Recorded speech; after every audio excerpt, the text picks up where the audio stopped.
안녕하세요, 지메입니다. 이번에 볼 내용은 경매 물건 주거 게시판에 있는 명도를 어떻게 해야 할지 고민이 필요한 물건이라는 글에 대해서 보도록 하겠습니다. 도봉구 창동에 나와 있는 아파트인데요.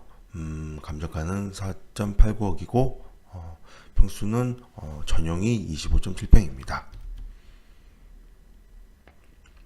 자, 경매 물건을 보다 보면 특별한 문제가 없더라도 살펴봐야 될 사항들이 있습니다. 그 중에서 가장 필수적으로 봐야 되는 건 당연히 등기부입니다. 등기부를 보지 않고 경매를 하는 방법이라고 나오는 곳들도 있는데 정말 말도 안 되는 얘기입니다. 등기부는 정말 필수적으로 봐야 되기 때문에 무조건 등기부는 보고 어떤 내용들이 있는지 살펴봐야 됩니다. 이 물건의 경우 권리분석상 낙찰자가 인수하는 사항은 전혀 없습니다. 전혀 없기 때문에 그러면 시세조사만 하고 입찰하면 끝이겠구나. 그리고 낙찰받고 명도하면 되겠구나 라고 생각할 수 있는데요. 처음부터 입찰하기 전부터 이런 사항들이 있으니 어떻게 접근해야지, 또는 이런 사항들도 이런 게 있으니 어떤 식으로 입찰가를 결정해야지 라는 것에 영향을 미치게 될 수도 있거든요. 자, 왜 그러냐면 이 물건 봐볼게요. 이 물건의 등기부를 봤더니 2015년도에 임의경매로 인해서 매각해서 현재 소유자 정씨입니다. 즉 현재 소유자가 경매로 낙찰받았던 사람인 거죠. 그리고 낙찰받을 때 당시에 주소지가 이미 현재 물건지입니다. 어떻게 가능할까요? 당시의 경매 물건을 당연히 찾아봐야겠죠. 찾아봤습니다. 2014 타경 19059인데요. 당시에 정씨가 이렇게 낙찰을 받았고 13명이 들어와서 낙찰을 받았었습니다.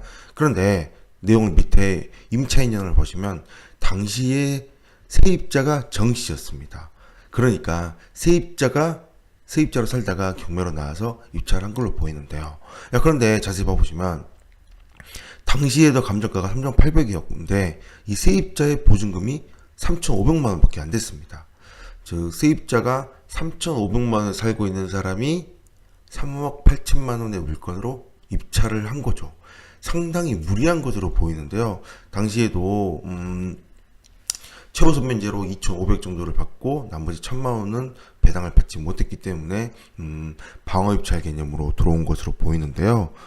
제 생각에는 상당히 무리한 입찰을 하면서 잘못된 컨설팅 같은 걸 받지 않았을까, 그런 짐작을 해볼 수 있는 부분입니다. 왜냐면 당시에 낙찰을 받고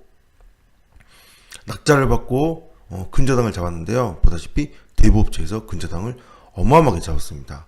약 한 채권 최고액 5억 정도를 잡았는데 감정가가 4억 8,900임에도 불구하고 채권 최고액 5억이나 되는 엄청난 금액으로 근저당을 상당히 무리해서 잡은 걸 보면 좀 너무나 무리한 게 아닐까 싶은 생각이 듭니다.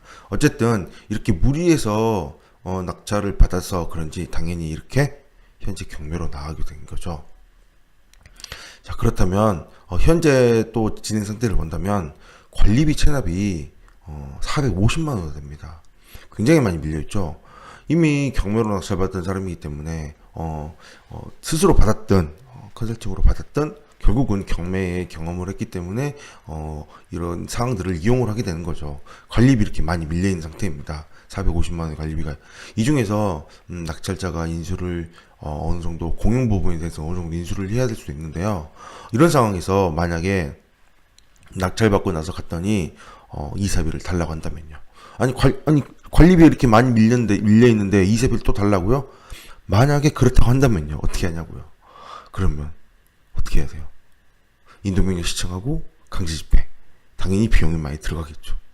울먹 겨자 먹기로 관리비도 내야 되고 이사비도 줘야 되는 엉망인 상황으로 갈 수도 있다는 거죠.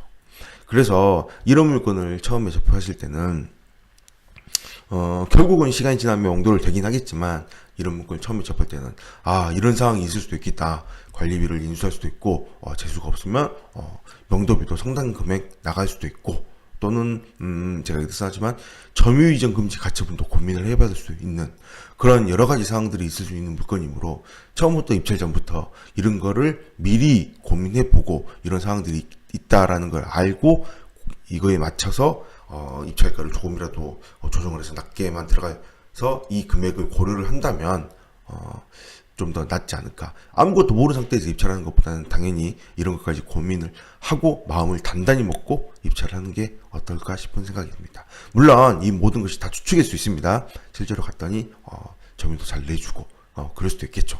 그렇지만 실제로 그렇지만 이런 걸 고민하고 입찰하는 것과 전혀 고민을 하지 않고 입찰한 거는 당연히 상황에 따라서 많은 차이가 있을 수 있겠죠. 그러므로 이런 물건들을 보실 때 등기부를 반드시 살펴보시고 현재 이 물건이 어떤 흐름을 가지고 있고 어떤 흐름이고 현재 상대방의 소유자가 어떤 마음을 가지고 어떻게 대하겠구나.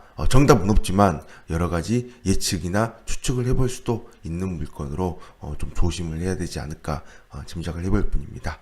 네, 이상입니다. 감사합니다.